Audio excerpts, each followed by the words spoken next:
कल्याण पुस्तिका वर्ष 94 संख्या 3। शीर्षक है कल्याण। याद रखो, जैसे कृष्ण पक्ष के बाद शुक्ल पक्ष आता है, रात्रि के बाद दिन आता है, आंधी का अंधेरा कटकर फिर उजाला होता है, वैसे ही दुख का समय समाप्त होकर फिर सुख का समय आएगा। निराशा की रात्रि बीतकर फिर सुंदर आशा का प्रभात होगा। किसी भी स्थिति में घबराना नहीं चाहिए। याद रखो, वस्तुतः दुख तुम्हारे मन की कामना और आसक्ति को लेकर ही होता है। वैसे दुख कोई वस्तु नहीं है। इसी प्रकार सांसारिक वस्तुओं से प्राप्त होने वाला सुख भी मोहजनित ही है। सांसारिक वस्तुओं से सुख की आशा है, इसी से बार बार दुख आता है, क्योंकि उनमें सुख यथार्थ में है ही नहीं। याद रखो, सुख की प्राप्ति कामना की पूर्ति से नहीं होती, क्योंकि नई नई कामनाएं उत्पन्न होती ही रहती है। सर्वोत्तम सुख तो संतोष में ही मिलता है। याद रखो, जिसकी आवश्यकताएं कभी पूरी नहीं होती, उसकी गरीबी भी कभी नहीं मिटती, चाहे उसकी बाहरी स्थिति कैसी भी क्यों न हो जाए। और जब तक गरीबी है तब तक दुख रहेगा ही। याद रखो, नए नए विशाल भोगों को प्राप्त करने तथा भोगने की एवं विषयों के संग्रह परिग्रह की इच्छा ही मन की गरीबी है।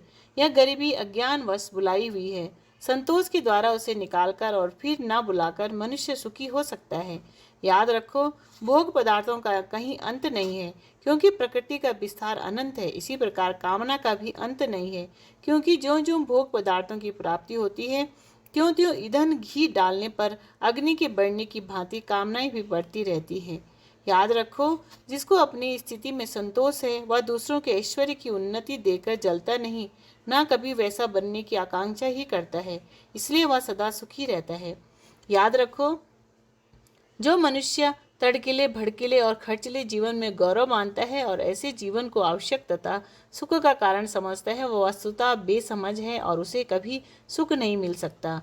याद रखो, जो मनुष्य अपरिग्रही त्यागी पुरुषों के जीवन को आदर्श मानकर अपनी आवश्यकताओं और अभावों को घटाकर सादा सीधा बहुत कम खर्च का जीवन बना लेता है, वह सुखी रहता है। परंतु जो मनुष्य संग्रही तथा भोगी मनुष्यों के जीवन को आदर्श मानकर अपनी आवश्यकताओं और अभावों को बेहद बढ़ाकर भड़कीला और खर्चीला जीवन बना देता है, उस प्रमाद में पड़े हुए मनुष्यों को बार बार नए नए दुखों का शिकार होना पड़ता ही है।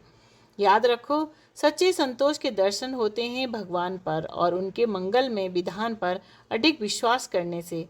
जो मनुष्य भगवान की मंगल में इच्छा पर अपने को छोड़ देता है और यथासाध्य भगवत आज्ञानुसार व्यवहार करता हुआ प्रत्येक स्थिति में प्रसन्न रहता है, वह सदा ही अपने को भगवान की कृपा पूर्ण कर कमल की छाया में पाता है। भगवान की कृपा से उसके मन में दुख क्लेश का प्रवेश नहीं हो पाता। याद रखो, जो भगवान की मंगलमयी कृपा का आश्रय ले लेता है, भगवान की कृपा शक्ति उसको सदा ही परम सुख की अनुभूति कराती रहती है। वस्तुतः सांसारिक वस्तु और स्थिति में सुख है ही नहीं, वहाँ तो भ्रांति है और आने वाली विपरीत वस्तु एवं स्थिति की दूसरी दिशा। इसी दुख की पूर्व भूमिका भी कह सकते हैं। याद रखो, भगवत कृपा का पूर्ण आश्रय लेने पर सारी प्रतिकूलताएं सदा के लिए अनुकूलता में परिणत हो जाती है। इसीलिए दुख भी सदा के लिए मिट जाते हैं। फिर सब में सब समय अनुकूलता और सुख ही प्राप्त होता है। वस्तु का स्वरूप चाहे कैसा भी रहे। गरल सुधा रिपु करहि मिताई, गोपद सिंधु अनल सितलाई। शिव। राधे।